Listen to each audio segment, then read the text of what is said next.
And I couldn't protect her from anything because there wasn't just my ex-husband. There were two women involved as well. Somebody who had purported to be my friend and had been my friend before I met him.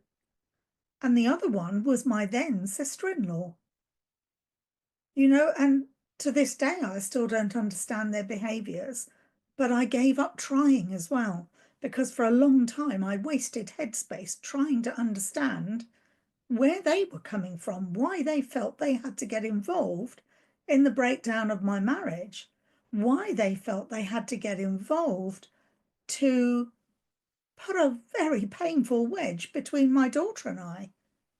Because actually, those relationships are sacred and they're not for other people to walk in and sully and dirty with their own behaviors and language, because they're then bringing another external influence into the mix.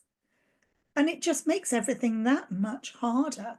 So when you've got family members all adding their penneth, it's because they all have a different belief system. And their belief systems are going to influence how they look at what's going on. They're not looking at it from your perspective. They're looking at it from their perspective.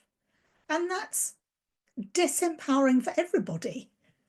Completely disempowering, because that's a time when you need more support, not less. But they're not looking at you with compassion and empathy. They're looking at you with their not very rose-colored glasses on, because they're believing the stories that are being said. And that is deeply hurtful when you're going through the experience you're having. But also, they're looking at it unconsciously with how they would feel if it was happening directly to them. So there's no perspective there at all.